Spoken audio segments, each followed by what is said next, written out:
So I found a friend that has a back and shoulders, and we're gonna do a simple shiatsu back rub. You're not gonna have a shortage of finding people who have back issues or shoulder pain or they're a little tense or tight. So it's a nice addition or a nice complement to have at home for your family, or if you're a yoga teacher, portions of this can be useful for your class. I'm not going to use any theory, I'm just going to, a little bit. The only thing that I'm going to think of the back in terms of lines or in terms of energy directions. We're going to think of two lines that go following alongside the spine through the legs towards the feet. And it doesn't need to be this way, but in Shiatsu, we tend to think the energy going down towards the feet. There are other systems which work on these two lines, but they work upwards. If that is something that you practice, you can use that. My training, we do it downwards.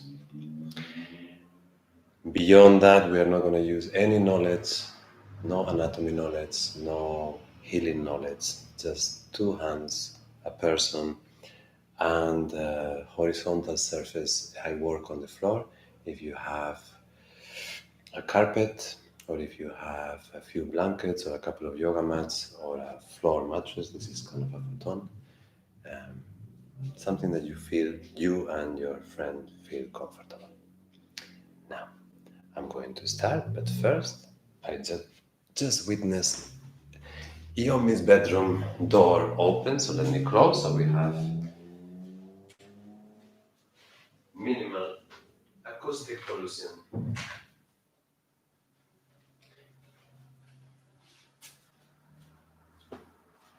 Okay. I would like to say that we will cut that out in post-production, but we won't cut that out in post-production. That will remain. Okay, so the first thing that I'm going to do, this is my person, he's relaxed, he's been laying down here already for a few minutes. I'm going to establish contact. I usually use the sacrum, the base of the spine, and I'm only going to rest my hand. There are different ways to work with people. I always feel like I'm not invading anyone's privacy or anyone's energy field on purpose. There is a meeting, there is a connection, but I'm not sending energy. I know some people in different bodywork systems, they use that. I use as my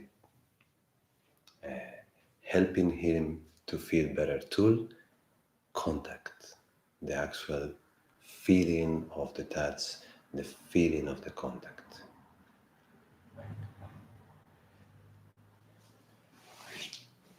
I'm going to come a little closer and I'm going to, just the different areas of the back, I'm going to help him connect with.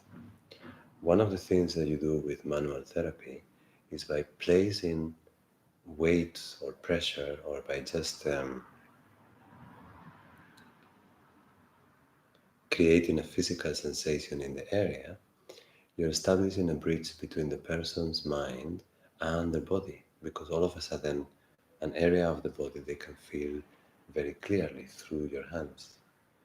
So I'm doing that, just helping be aware of the different sections of his spine. When I put my hand, I rest it. It's firm, but it's soft. I'm not pushing, I'm just giving him the weight of my arms. And then we're going to combine this with a soft rocking. If a person is relaxed, unless it's very, very, very skinny, sometimes very, very skinny people, the bones of the hips, they're flat on the floor and they don't rock so well. But most people, they have Look, I'm not doing any effort. They have a rocking rhythm in them.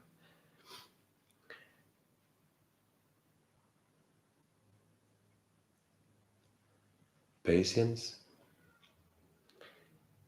Time moves differently for the person receiving the treatment than for you. Many of the things that you do, you're not just trying to do something flashy for a second, you are actually creating a time space for the person. How does it make sense? You open a space in front of them and they need some time to enter into that space. And then I'm going to add the same rocking on the two sides of the back. So I'm going to start on his left. Now the two hands push simultaneously, and the one on the top is moving down. I'm not pushing hard, really soft, just enough to feel that there is a movement. When I reach with the two hands to the hips, then the hand that is lower passes to the leg, just a little bit.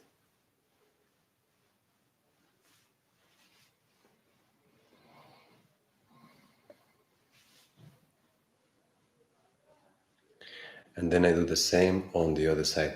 You can, if you want, walk to the other side so you are more comfortable.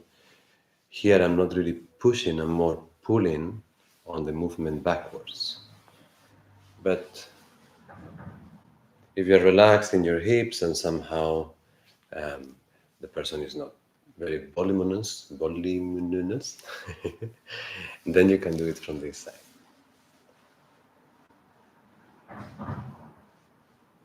As a complement of this rocking, I'm going to add a more detailed one of the spine. So I'm going to try to find the vertebrae. Now I have them on my left hand, and I'm going to add, see, I'm kind of like pinching.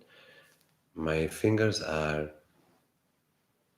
firm again, but I'm not really digging.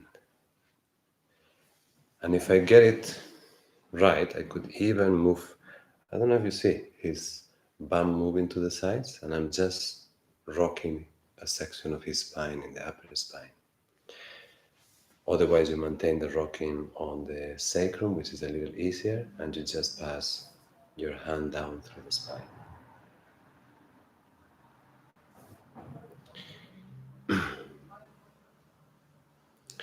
Here, if the person has specific needs, if for any reason is more tense on one side of the back than the other, or if they have a section of the spine that is hurting, you could stay longer in a place and give them time there, combine it, give them time is always a good advice. Give them time.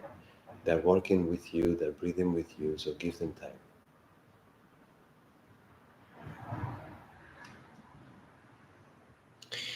And then included in the rocking, I'm going to do something also very simple. I keep rocking, but I'm also going to pull. So I'm separating, it doesn't maybe show very clearly in the image, but I'm separating my hands away from each other, and then I let them close together. I move this one. Again, I push with this one his back upwards. I pull with the other one the sacrum downwards. And then I let them come back together. It's kind of pleasant, a feeling of really mild stretching of your spine. Good. And then we are going to level down the rocking bit by bit, slowly, slowly. So if the person came from a different situation, if they were working, or they came from driving, or they came from a different section of the day, that they were a bit on the active side or stressed, these 5-10 minutes are all you need normally for having the person ground themselves. It's non-invasive, you're giving them a lot of space, it's very gentle in the pressure.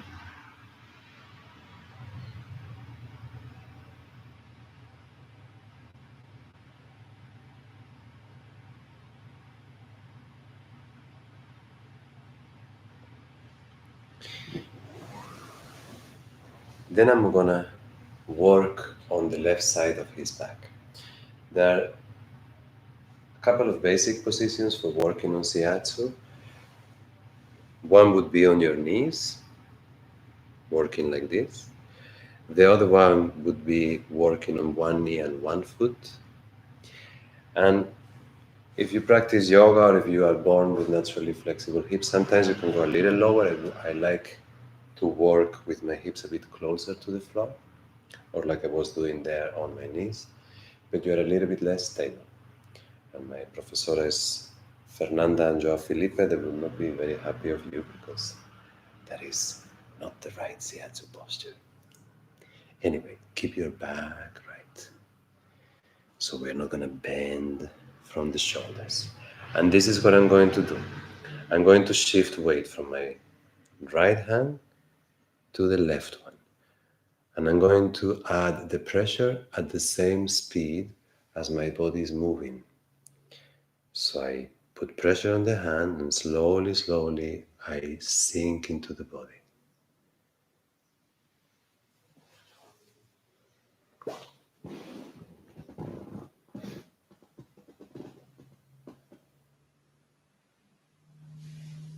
So, yeah.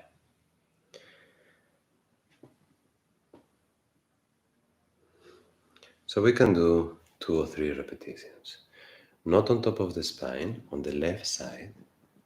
I lean into him, slowly, slowly. I feel the resistance of his back and I never overstep boundaries. And I move back, weight to the hand grounding the hips. Then again towards the other hand. And if you see I'm moving my body the whole time, we like to say that you give your treatment with your hara. So the center of your body is always engaged, facing your partner, and is where you're taking the movement from, always from center, always from hara.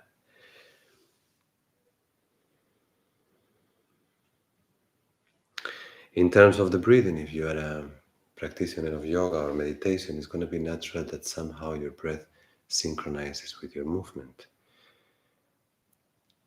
I think it tends to happen, so I wouldn't worry too much about it.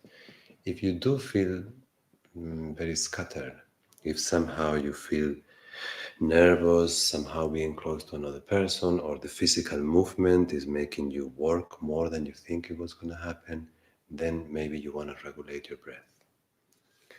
But you regulate the breath the same way, kind of with your movement.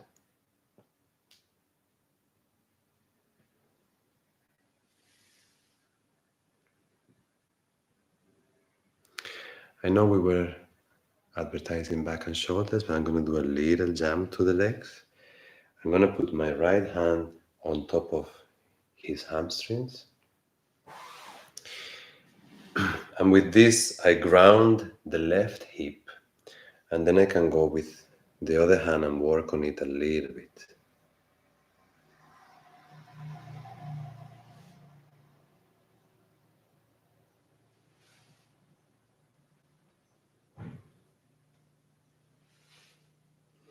And here, this section is the one that feels inappropriate, but on the sides actually feels very non-sexual, and it feels very good. There's a lot of layers of muscle and flesh going through the outside of the hips and the external side of the buttocks.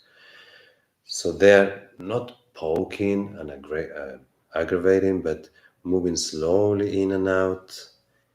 It feels very nice, and if nothing else, once again, it creates a connection between mind and body in an area that is very dense in sensation, that is very thick, that often is difficult to stretch.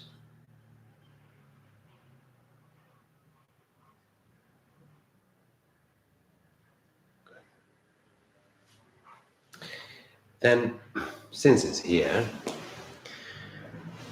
I'm going to pull from his arm a little. So I want a heavy arm, and then I'm just going to pull from the bones of the arm, pulling the shoulder As you see, although I am pulling, I'm doing it very slowly. I'm letting him get used to it. And then we're just going to maintain. Maybe I can add a little rocking movement very slowly.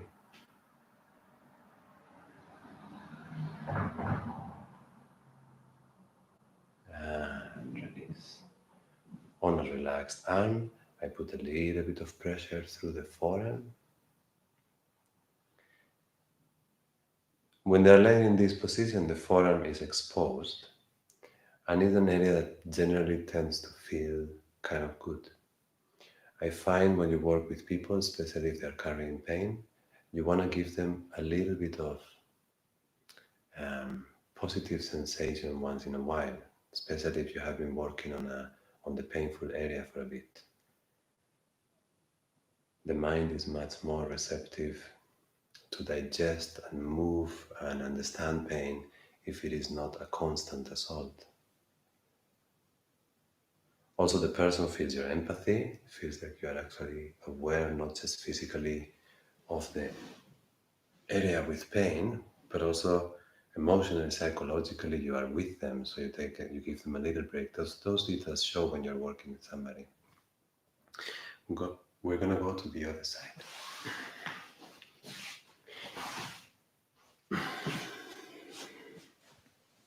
So if you see, normally people have their arm like this, close to the body. You usually need to open up a little to create space.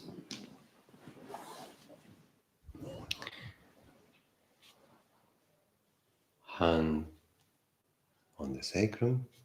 We're gonna work the right side of the body. I'm actually gonna work from the bottom. So I'm gonna use this position. The legs a little more open, sitting on my ankles. And then from there, I'm going to lean into him and back. Now, I'm leaning in and I'm sitting back. Before, I was leaning in and changing to the other hand.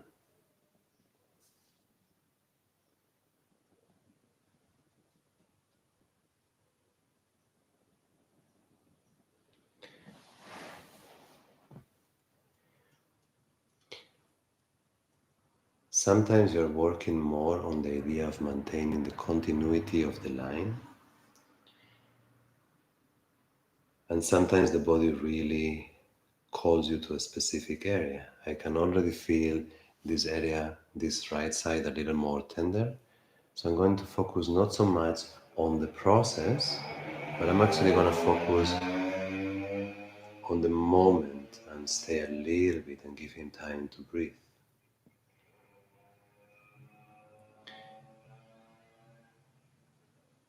For those of you who practice as a therapist, I think this is a nice way to look at it. You move from theory or from accumulated information into the person, and there are moments that is your information that is carrying you, and then there are moments where what you feel stops you, and then you really dive into the moment completely free from, I was going to say completely free from all that you have learned. That's not true, but what you have learned is it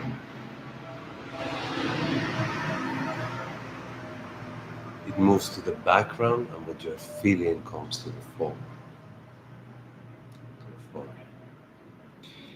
Now, the left hand, I'm going to ground his right thigh. Now I have the right hand free. His hip really heavy at the bottom. And I'm going to add with the right hand a little work on the outside of the hip, the buttock.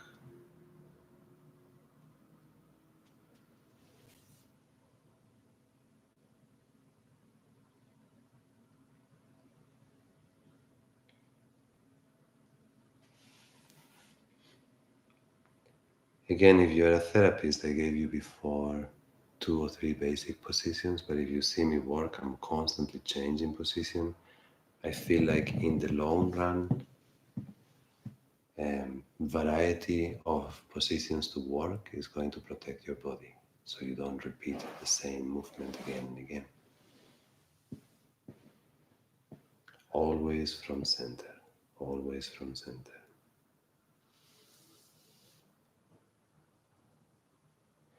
And even now that I'm speaking, I'm kind of narrating what I'm doing, but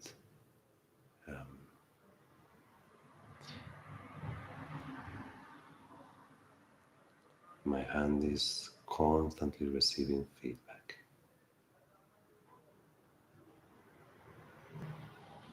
What you are witnessing as a therapist or even as a friend is an event that is unique. It never will happen again. It cannot drown in theory.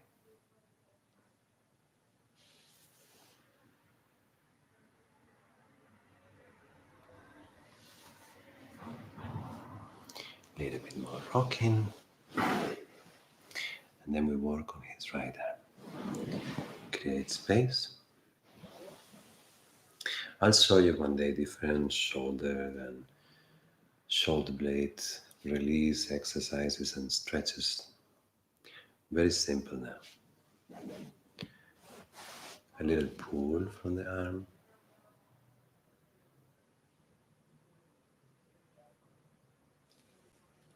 Kind of waiting again.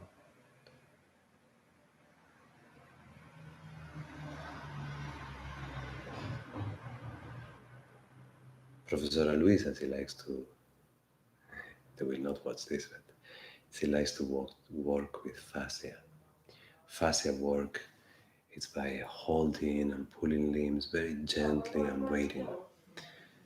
And sometimes in class, when we did this kind of work, we would work for a few seconds, like I'm doing now, half a minute or something like that.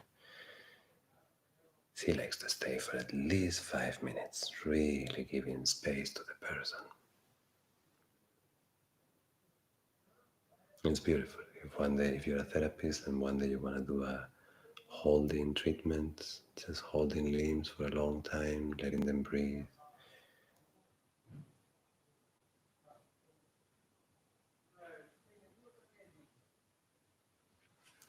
It's somehow very nurturing, very relaxing. Now, I'm gonna work on his back, but both sides. So now I have to be a little creative in my position. I'm going to do this one. So one leg forward on the foot, one leg on the knee. And I'm a little crooked, but I can correct by moving my hips in a little. If this doesn't work, if you're having a small person and it's a very good friend of yours,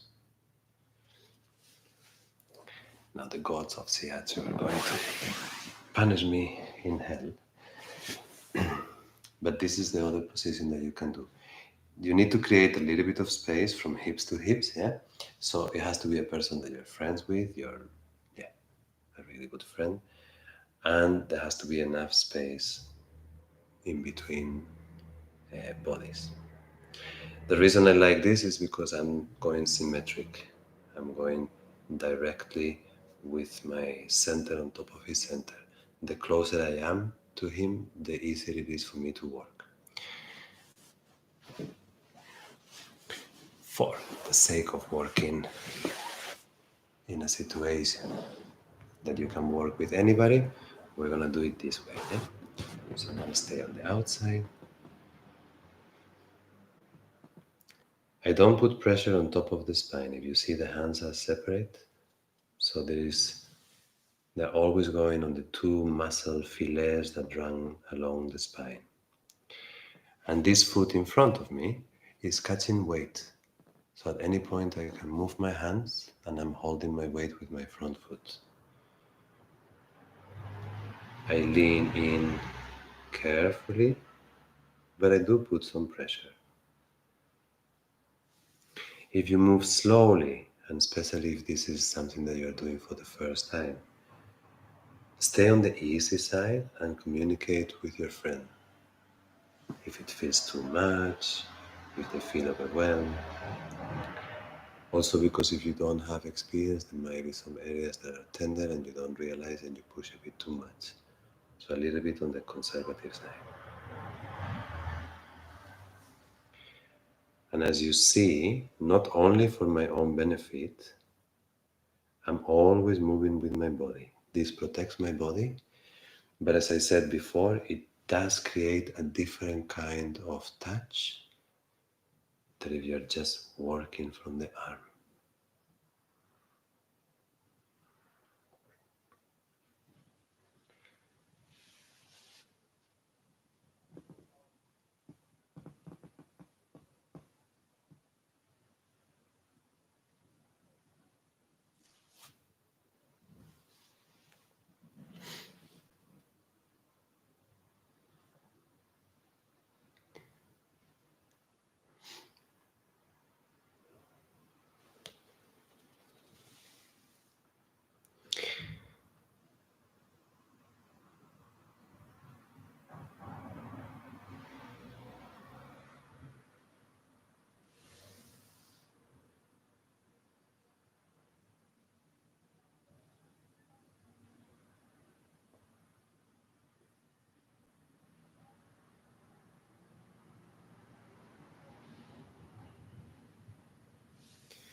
I'm moving slowly.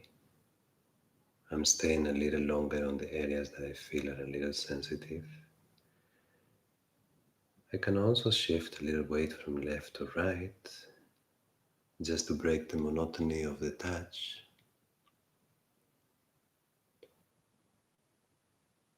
That is also an interesting parameter to work with. Sometimes you feel, in general, monotony, repetition works. But sometimes you feel there's a little bit of a lack of engagement from the partner's perspective. The breath is very shallow, or you feel them falling asleep. So you can change a little bit the quality of the touch just to create a touch of contrast so they can go there with you. Then I'm going to move towards his feet.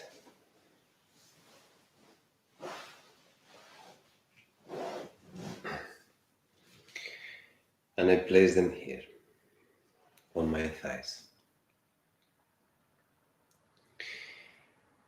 You can work with your forearms. The inner arch you can do with the hands, but this is a very nice position to work with your forearms. So I push onto the one foot, I push onto the other foot. This is a great physical practice for you as well because you are always moving and keeping your hips warm. And you go through different sections of the sole of the foot towards the toes. And the flesh of your forearm, whether on top or down, is really pleasant. It's not bony, it's not hard, it's very wide, so there is very little chance that you will cause pain. Working with the thumbs or with the fingers in the sole of the foot can be very painful, so then you really need to know what you're doing.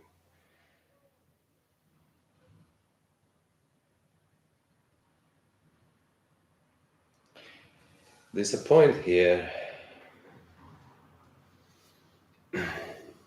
kind of in the center. It's the one you want to press.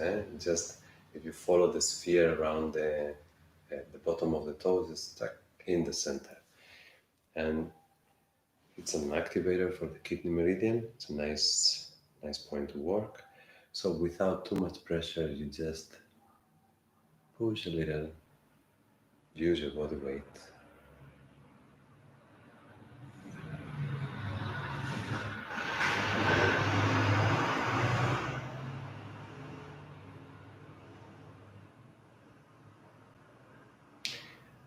And when you do these long sustained positions, look, don't go crazy trying to feel something special or see if you can capture his energy moving. You are with him, you're breathing with him, you're helping him. Sometimes the feedback is very clear and very energetically, yeah, impossible to miss. But sometimes it's contact, it's touch, and that is your tool. And then here, if I just do a little rocking from the feet, look, we're moving his whole body. His hips are moving, his back is moving. Also, quite a pleasant little treat.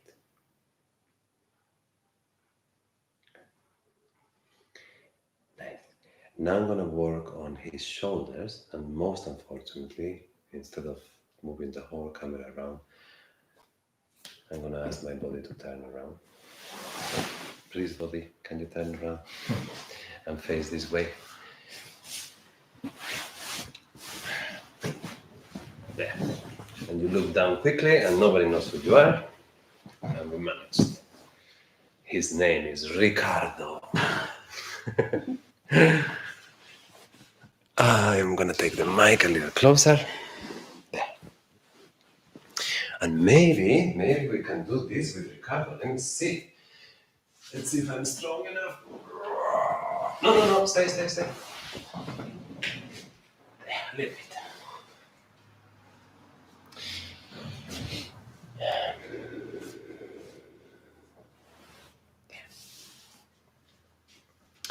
So working with the line down, ideally, we would almost start from here and just work all the way down. As I told you before, following the two lines from the head all the way down to the feet. But in most people, besides the inconvenience of like having such a long body, but in most people, this is the highest point in their back. So when you're applying pressure from the perspective that we were before, this area is leaning away. So it doesn't give you a perpendicular stroke against the body. And when you're not working perpendicular,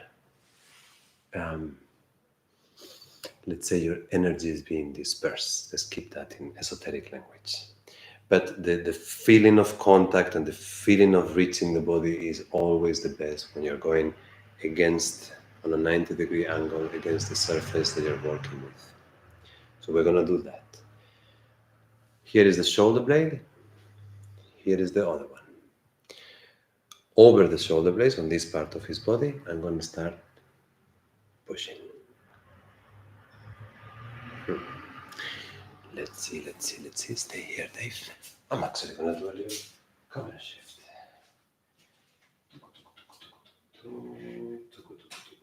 No, don't see the message. There. Okay. Let's see if I did not cut my head. No, there I am. Okay. So, on top of the shoulder blade, I push. I have the computer there, so I have to check there. And I push.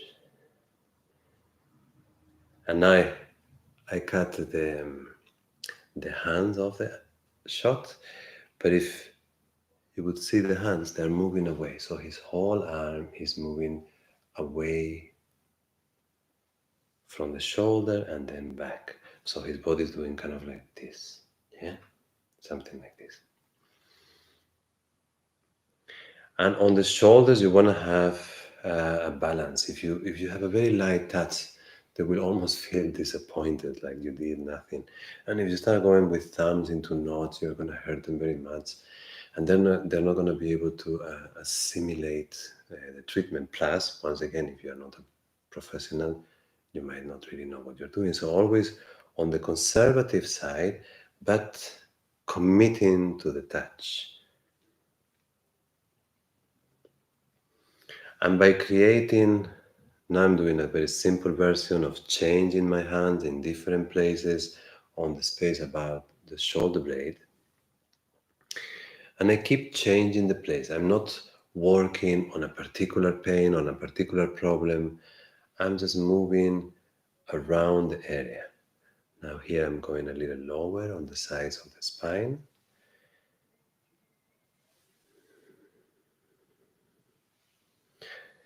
So if you think of a very fat baby walking on top of your back and crawling on top of your back. That's the feeling. There is a confidence and a relaxation to the stroke, but you're putting your own weight. Like here, I'm leaning into him. So there is, once again, a connection with her.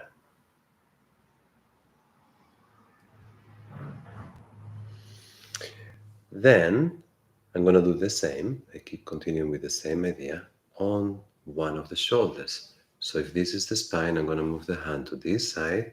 And now I'm working around the shoulder blade with both hands.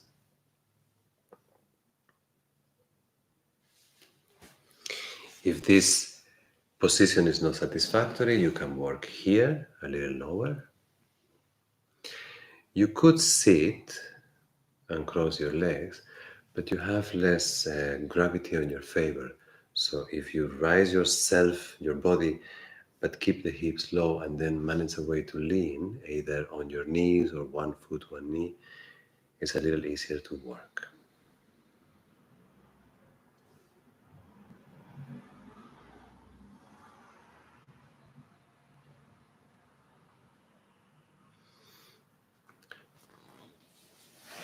Another thing that feels nice, if I work with one hand on top of the shoulder blade and the other one under.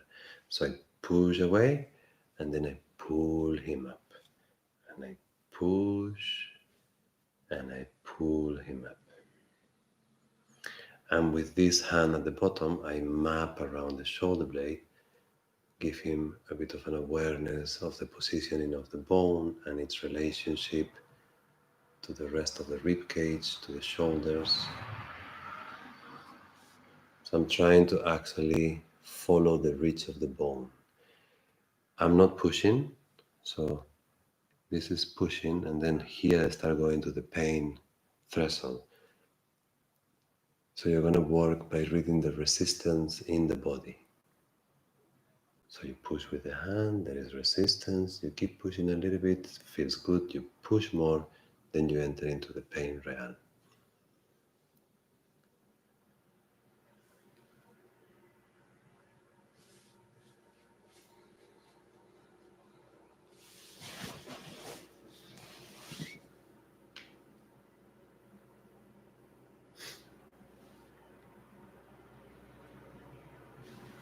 And the other side. So I repeat what I told you in the beginning. Let me go to this position. I'm not giving you points, I'm not giving you touch here or there. We're working on the body kind of like as an open canvas, except not putting pressure on the spine, avoiding uncomfortable regions, but the rest, you're working as if everything was more or less the same importance. Now, that will lead your hands to areas that have a clearly different density, and those are the places that you can stay for a little longer. And I repeat, forget about the idea of healing somebody and think of the idea of helping them establish a connection with an area of the body that needs some care. And because you want to install care, you must carry that care through your hands.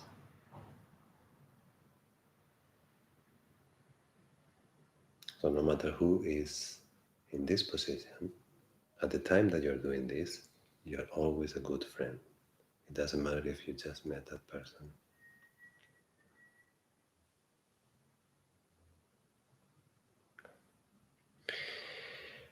I'm going to change the technique to finish a little bit. On cotton is very nice to slide. So I'm going to start with a sliding motion from shoulders to hips. I start on one side, move through the ribs, through the hip bone, maybe get a little closer.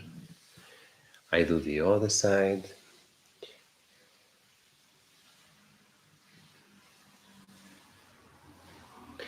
I pass through the spine. Now my fingers are going alongside the spine, keeping it in the middle. This thing mainly you are um, generating heat, generating vibrance, calling up the bloodstream to the surface, not just to the surface, but to the muscles in the region. You're just doing the last pass of calling his mind to inhabit his body. Maybe a little faster to end, not too fast because here today is so hot. If I do faster, I want to start sweating all over him, and it would be totally the wrong time.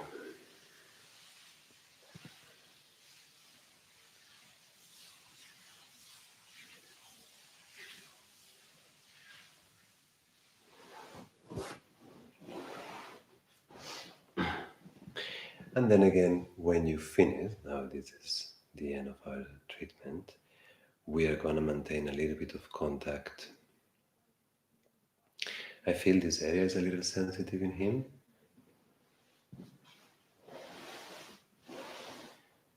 So I'm going to come here and just place my hand.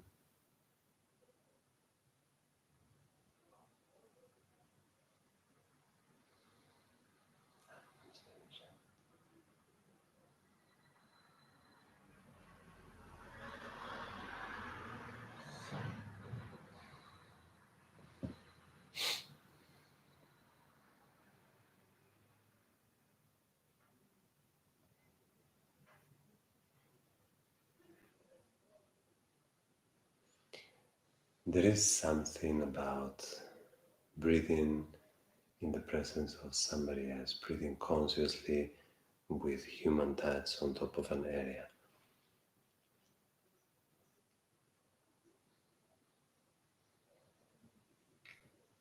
A sense of being supported or a sense of being um, nurtured in a way.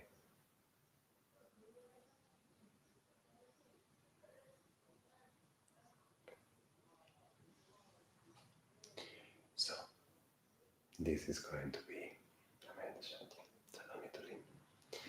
this is going to be the end of our back and shoulders. Very simple, no previous knowledge required.